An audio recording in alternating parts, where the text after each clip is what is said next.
శ్రీ గురుభ్యో నమః. శ్రీమాత్రే నమః.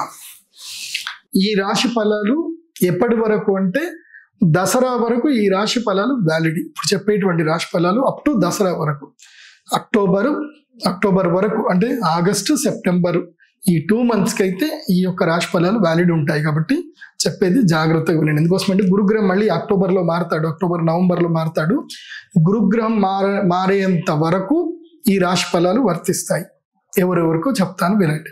సింహరాశి వారికి 2025 సంవత్సరములో ఏం జరిగిపోయింది అంటే, మీకు స్వక్షేత్రము లోపల కేతు వచ్చాడు. స్వక్షేత్రంలో కేతు వచ్చిన తర్వాత ఏం చేస్తాడు అంటే, డౌట్ఫుల్నెస్ ఎక్కువగా పెరుగుతుంది. ఒక్కటి బాగా గుర్తుపెట్టుకోండి, మీరు మీ జీవితంలో జీవితాంతం కలిసి ఉంటాను అని చెప్పి ఎవరికైతే ప్రామిస్ చేసి ఒక అగ్రిమెంట్లోకి ఎంటర్ అయ్యారో, అంటే మ్యారిటల్ లైఫ్ లోపలికి ఎంటర్ అయిన తర్వాత ఇంకా మీరు ఏది ఉన్నా ఎట్లా ఉన్నా ఆ కుటుంబాన్ని సరిదిద్దుకోవాలి తప్ప ఆ కుటుంబాన్ని విచ్ఛిన్నం చేసుకోవద్దు. ఇప్పుడు కుటుంబం విచ్ఛిన్నమయ్యే సందర్భం. మీ జీవితం లోపల వినని శబ్దాలు మీరు వింటారు.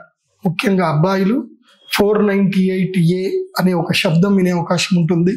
డొమెస్టిక్ కేసులు, వైలెన్స్ కేసులు అన్నీ పడతాయి. ఈ సంవత్సరం సింహరాశి వారికి భార్య వియోగ యోగం ఉంటుంది. భార్య భర్తలు విడిపోయే యోగాలు ఎక్కువగా ఉంటాయి.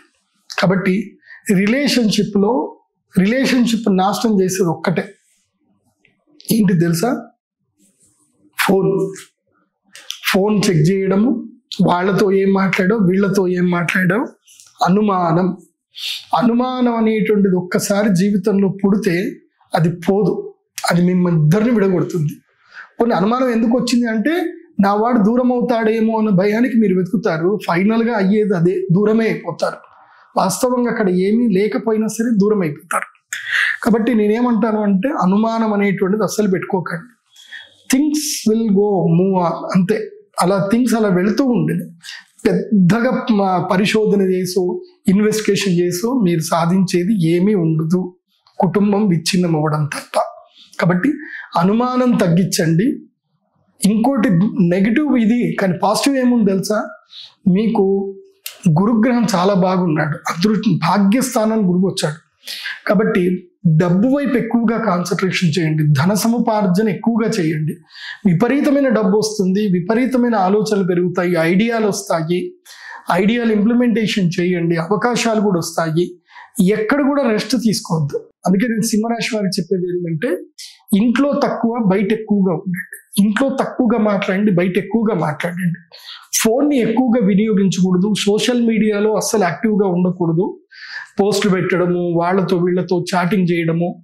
అండ్ ఇంకోటి, ఎవరికి సహాయం చేయకండి. ముఖ్యంగా మీ ఆపోజిట్ జెండర్లకు సహాయం చేయకండి. మీరు అబ్బాయిలు అయితే అమ్మాయిలకు సహాయం చేయకండి, మీరు అమ్మాయి అయితే అబ్బాయిలకు సహాయం చేయకండి. మీరు వాళ్ళకి మంచి ఉద్దేశంతో సహాయం చేసినా మీ అయిన వాళ్ళకి, మీ భర్తకు కానీ మీ భార్యకు కానీ మీకేదో సంబంధం ఉందన్న ఆలోచన వస్తుంది. కాబట్టి సింహరాశి వారు సహాయం అనేది తీసి పక్కన పెట్టండి. మీరు సహాయం చేశారు అంటే మీరు ఆహా అనాల్సి వస్తుంది. బాగా గుర్తుపెట్టుకోండి, మీరు మంచి చేసినా మీకు చెడే జరుగుతుంది. కాబట్టి ఓన్లీ డబ్బు సంపాదన మీద, కష్టపడే దాని మీదనే ఆలోచించండి. సింహరాశి వారికి నేను ఇచ్చేటువంటి ప్రత్యేకమైన మాల ఏమిటంటే, మీకు సూర్యగ్రహ అనుగ్రహ మాలను మీరు ఇప్పుడు ధరించండి. సూర్యగ్రహ అనుగ్రహ మాలను ధరిస్తే ఈ నెగిటివ్స్ ఏవి రాకుండా ఉంటాయి, మంచిగా ఉంటుంది. సూర్యగ్రహ అనుగ్రహ మాలని ధరించండి. అది రెడ్ కలర్లో ఉంటుంది. సో రెడ్ అండ్ పింక్ కలర్లో ఉంటాయి. సో ఆ మాలను ధరించండి, మీకు అంత మేలు జరుగుతుంది.